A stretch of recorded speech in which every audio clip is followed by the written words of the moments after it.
हमारे लिए स्वागत है। स्वागत है।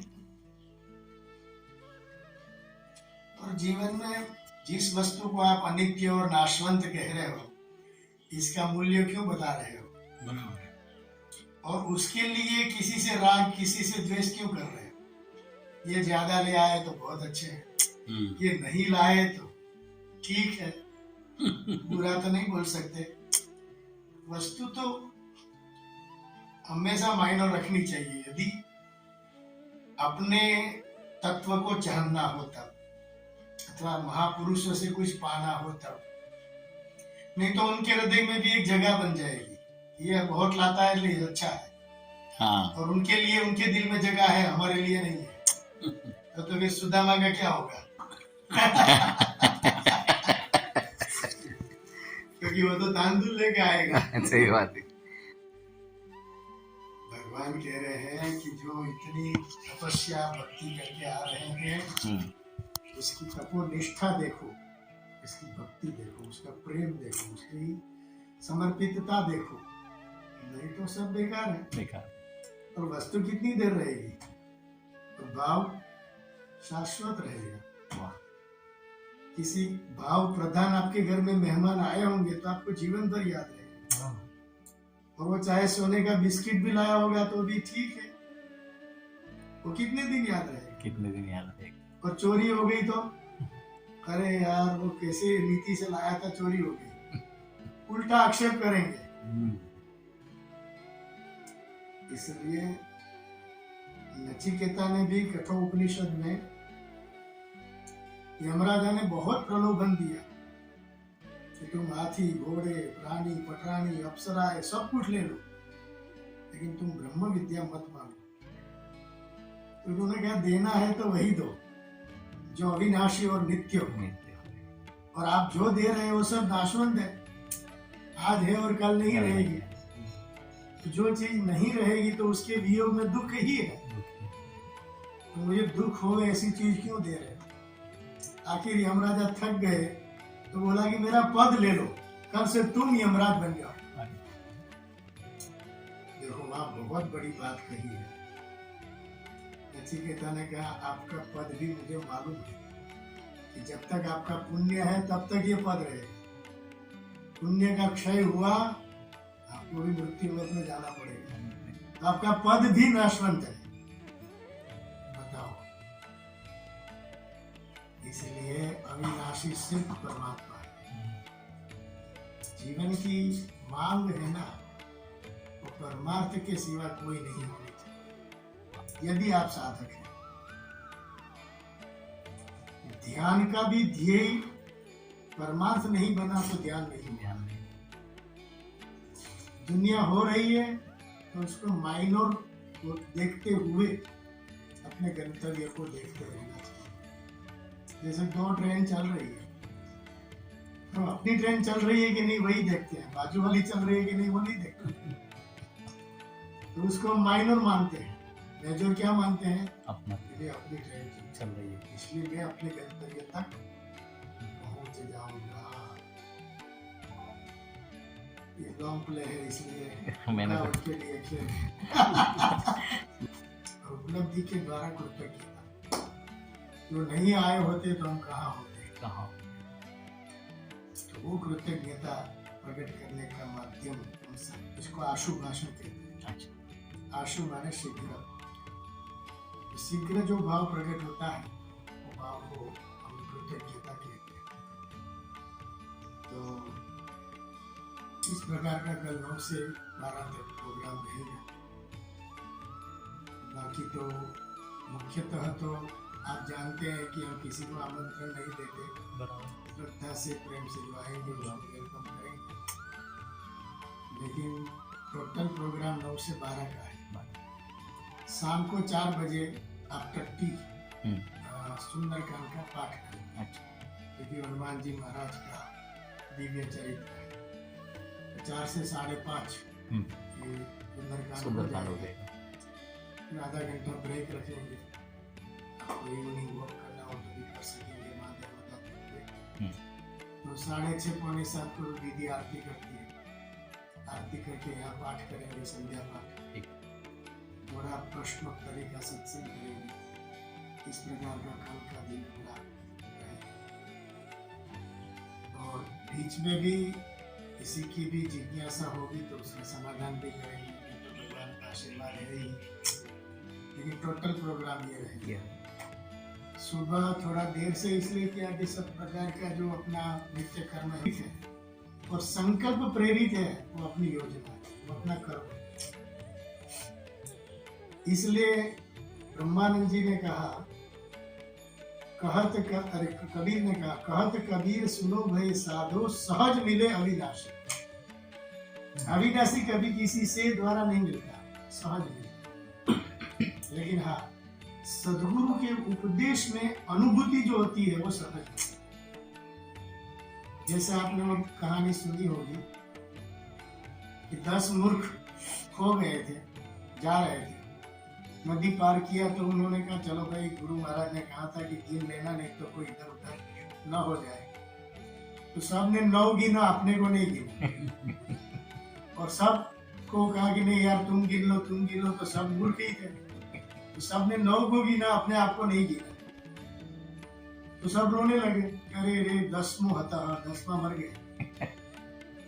इतने में एक संत वहां से निकले कि क्या हुआ, क्यों रो रहे हो? क्योंकि हम 10 लोग गुरुकुल से निकले थे, अब 9 है, 10वां मर गया, इसलिए उसके वियोग में रो रहे। संत ने नजर डाल के गिन लिया कि ये तो 10 ही है। उसने कहा ठीक है, लाइन में खड़े रह जाओ, 10वां अस्ति माने 10वां है। तो देखो उनको जो ज्ञान हुआ, अब ध्यान से सुनिएगा, उनको जो ज्ञान हुआ वो परोक्ष ज्ञान हुआ कि गुरु महाराज ने 10वां कहीं देखा है। वो अभी बताएंगे कि वो पेड़ के नीचे बैठा है। तो जो दूर के ज्ञान को परोक्ष ज्ञान कहते हैं। और मैं अभी कहूं कि ये ऋषिकेश है जिसको आप बुलाना चाहते थे, ये प्रत्यक्ष ज्ञान हुआ। जैसे मैं कहूं कि ये ऋषिकेश है, तो प्रति माने सामने और अक्ष माने नेत्र।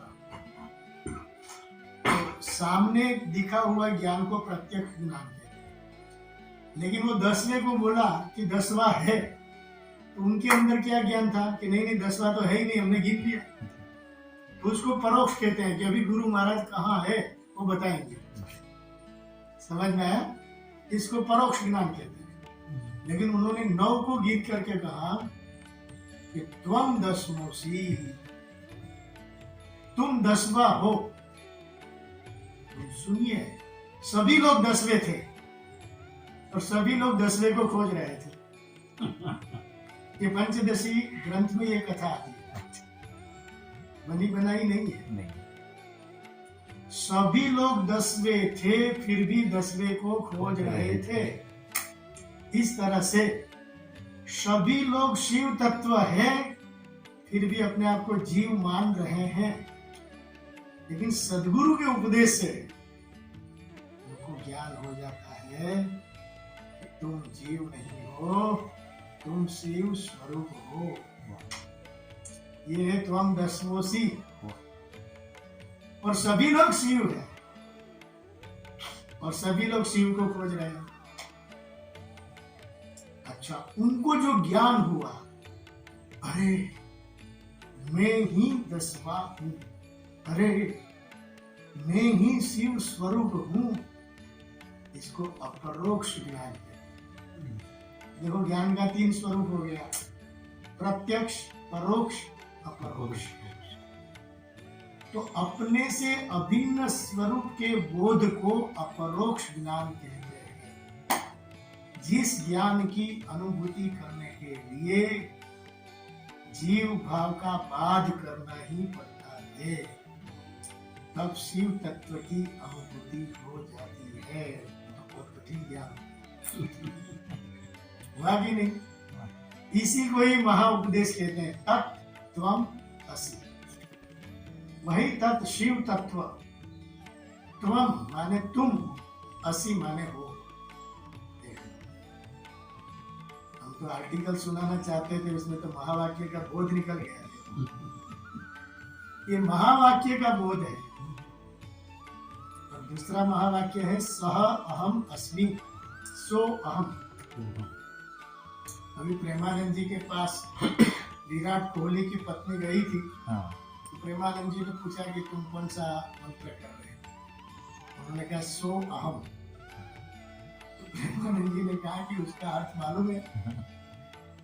उन्होंने कहा इतना मालूम है कि भीतर शांति का एहसास होता है, ज्यादा वो नहीं बोल सकता, लेकिन वो महावाक्य है, उपनिषद का तत्व है। सह माने शिव स्वरूप, सह माने वह, सह अहम अस्मि इति सो अहम। वह ब्रह्म, वह शिव, अहम माने मैं, अस्मि माने हूँ। देखो कितना महावाक्य हो गया। तो ये ध्यान की मुद्रा में अनुभूति का ये सब्जेक्ट है कि आप जीव भाव को बाधित करते जाइए कि भाई ये मैं नहीं हूं। जैसे आपको अपना रूप 50 लखा लिखाओ, तो आपको पूछे कि ये है, तो आप क्या कहेंगे? ये मैं नहीं हूं। आईने में जो स्वरूप दिखता है वही मैं हूं। जैसे गुरु महाराज कहते हैं कि बेटे तुम ही शिव स्वरूप हो, जैसे त्वम दशमोसी, इसको अपरोक्ष ज्ञान कहते हैं। तो वो ज्ञान प्राप्त करने के लिए देखो फिर से उनको गिनने की जरूरत नहीं है, फिर से कुछ करने की जरूरत नहीं है, इसलिए सहज कहा। 10वें मूर्ख को 10वें की प्राप्ति में क्या करना पड़ा ये पूछो, इसलिए सहज अविनाशी प्राप्त हो। कितनी सुंदर बात है। तो 10वां खो गया है, उस भ्रांति की निवृत्ति से ही 10वें की प्राप्ति हो गई। ऐसे शिव स्वरूप में भूल गया हूँ जन्मों जन्म से, इसलिए सदगुरु कान पकड़ के बोलते हैं कि बेटे तुम जिसको खोज रहे हो वो तुम ही हो। देखो ये तत्व ज्ञान है, क्या रुकावट के लिए ज्ञान का अनुभव करते रहना चाहिए। मूल सार इतना है।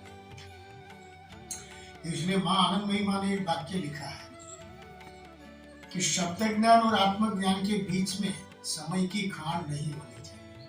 खान माने गहराई, समय का अंतर नहीं होना चाहिए। ये बहुत बहुत बड़ा वाक्य है। और ये वाक्य की अनुभूति हो जाए ना, तो श्रवण में से मनन होने में दीर्घ काल नहीं लगता।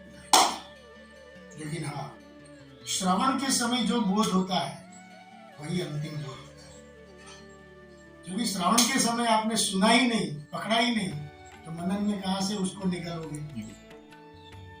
जैसे वो गाय ने घास का पूरा लिया ही नहीं, तो एकांत में क्या निकालोगे? माने क्या चबाओगे? ये बात बहुत बहुत स्फुरित तो हो रहा है, लेकिन रुकावट रखना अच्छा है। भगवान का मैंने रिस्पेक्ट करूंगा। जी स्वामी जी। एक लोटा पानी जरूर चढ़ा। जी स्वामी जी।